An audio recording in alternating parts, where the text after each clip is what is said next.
Muy buenas tardes, amigos, bienvenidos a La Voz del 21. Mi nombre es Mayra Calderón y a estas alturas recién la SUNEDU se acaba de expresar sobre la tesis plagiada de Pedro Castillo en un 54%, tal como lo había denunciado Panorama. Y es que el presidente de la República hoy en la mañana ha tratado, como era de esperarse, de legitimar este reportaje, donde se consulta además a expertos. Y aquí en Perú 21 también hemos estado analizando y la premisa es la misma.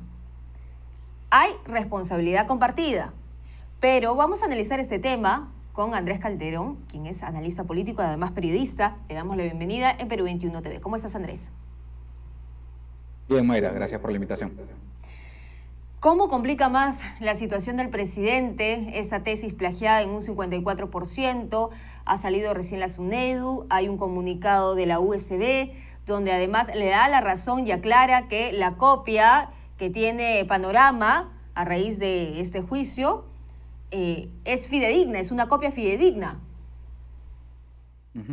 Bueno, creo que queda muy mal parado Pedro Castillo porque al problema del plagio se le suma ahora el añadido de la mentira, ¿no? Porque él ha intentado a través de este comunicado, que además aparece recién 3 días después de emitido el reportaje, en el que tratan de decir que la tesis no era legítima y negar los hechos, ¿no? Y entonces ahora se comprueba que Panorama accedió a esta tesis debido a que el Tribunal de Transparencia ordenó a la Universidad César Vallejo que la entregue. Queda claro que es una tesis fidedigna en el sentido de que es la que presentó Pedro Castillo.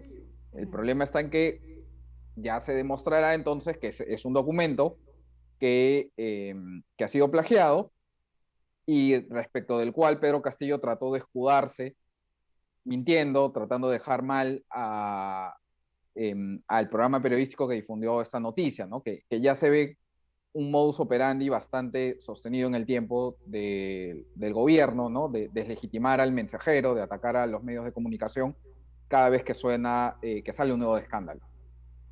Claro, primero decía que era un grupo de concentración de medios y ahora que no lo hace la concentración de medios, como en sus palabras, citando, ¿no? Sus palabras, lo hace otro medio, también dice, bueno, es culpa de la prensa, ¿no? Cada vez que hay una investigación es culpa de la prensa. Cada vez que sus sobrinos están prófugos, o lo de Bruno Pacheco también es culpa de la prensa. Entonces hay una constante. Y ayer justo se celebró el Día de la Libertad de Expresión.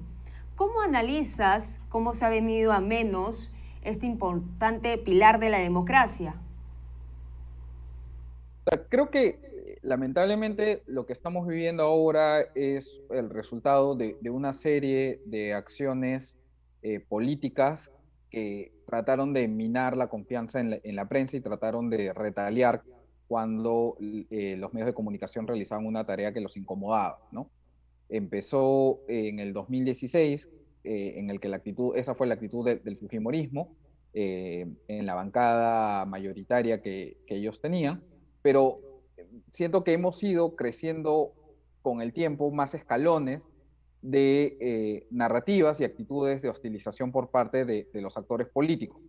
Algo que ya se ha hecho costumbre, hasta leer en comunicados de instituciones públicas, es tratar de negar lo innegable, lo evidente, y culpar del escándalo a supuestas actitudes malintencionadas de los medios de comunicación, ¿no? Y como bien ha señalado, eh, solamente un conspiranoico podría creer que la retahíla de escándalos han sido fabricados por distintos medios de comunicación, porque todos los escándalos van saliendo de distintos medios que pertenecen a distintos grupos económicos, y eso pone en evidencia que en realidad es un discurso vacío el que dan los actores políticos, en este caso del gobierno, cada vez que se quedan sin explicaciones frente a un nuevo destape.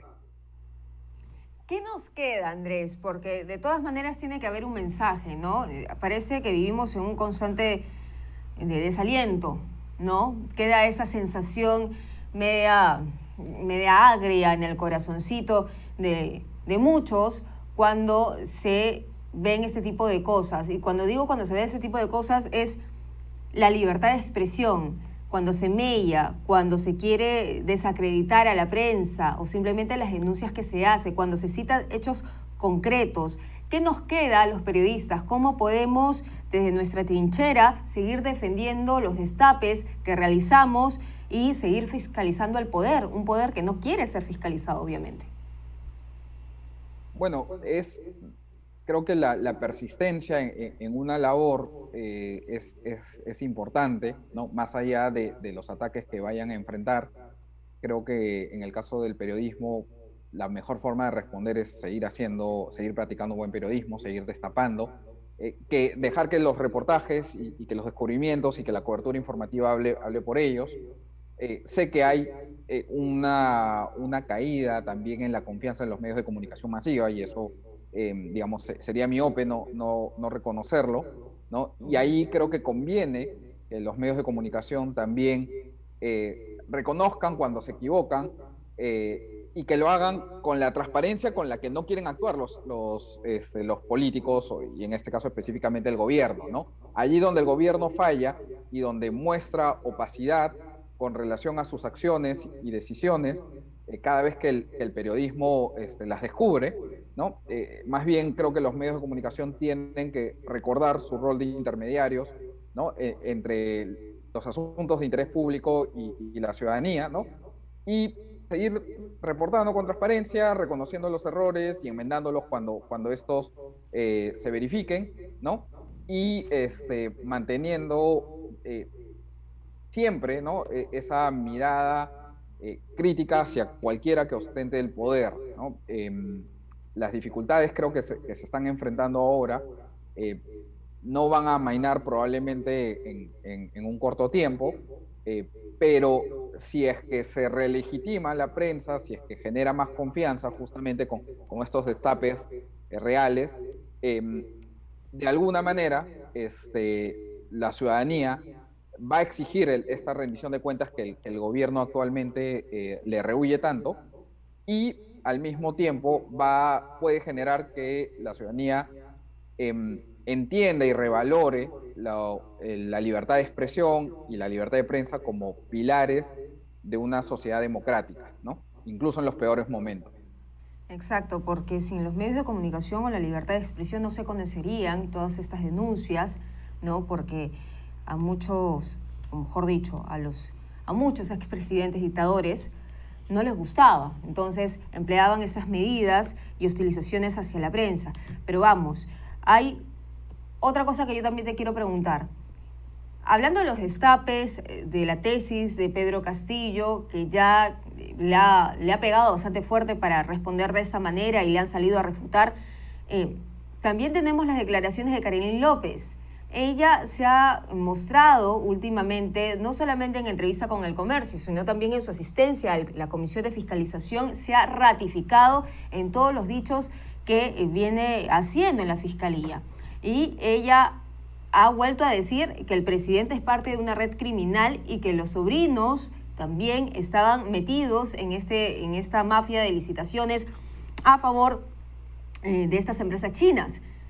¿Cuál es tu lectura? ¿Cuánto más se va a poder sostener, digamos, si desde hace meses se viene denunciando, si no es un hecho, es otro y así continúa?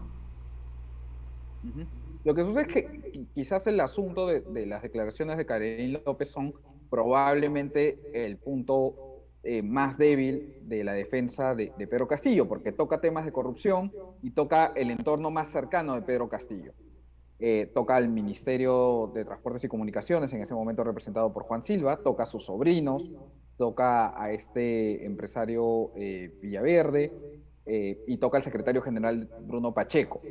Y la hipótesis que nos cuenta Karelyn López tiene verosimilitud en el sentido de que sería poco creíble que haya una red de corrupción y que se pone de manifiesto en tantas irregularidades que hemos visto en contratos públicos y que estén involucrados el entorno más íntimo del presidente y el presidente no lo sepa, ¿no?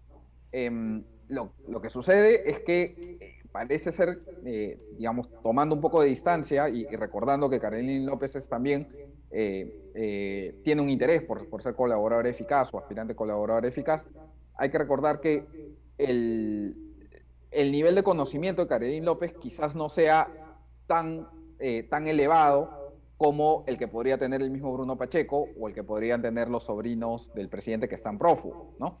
Entonces, quizás el punto de quiebre sea cuando se conozca un poco más de información o la Fiscalía avance en sus investigaciones y conozca un poco más de lo que involucra a estos otros actores, más bien actores principales y ya no tanto de reparto, y eso eventualmente pueda terminar por confirmar esta tesis que estamos discutiendo, ¿no? De que Pedro Castillo era consciente y probablemente tomador de muchas de las decisiones que ahorita ameritan investigaciones por actos de corrupción. Finalmente, Andrés, ayer Susel Paredes presentó un proyecto de adelanto de elecciones.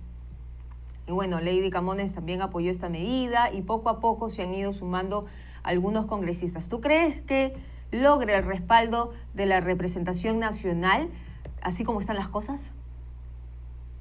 Creo que puede llegar a ese punto si es que finalmente hay una demanda ciudadana más creciente. Creo que hay algo que la oposición parlamentaria, sobre todo, todavía no está tomando en cuenta, ¿no?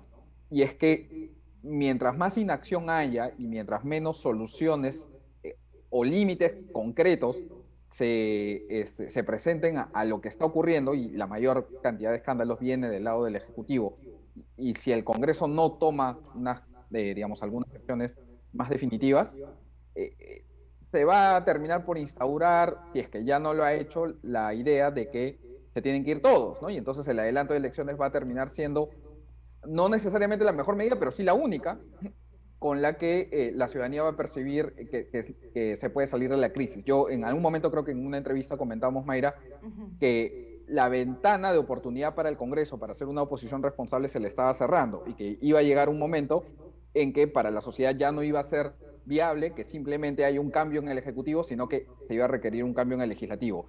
Yo creo que ya estamos a puertas de eso y creo que la posibilidad de que más congresistas se terminen sumando a esa iniciativa es muy factible, pero va a depender mucho del crecimiento del rechazo a la ciudadanía y quizás también de movilización ciudadana planteando ese reclamo. Muchísimas gracias, Andrés, por estar con nosotros aquí en Perú 21 TV. Te agradezco siempre por tu predisposición y vamos a ver qué es lo que sucede en estos días. Todavía falta mucho. En política siempre hay sorpresas. Muchas gracias.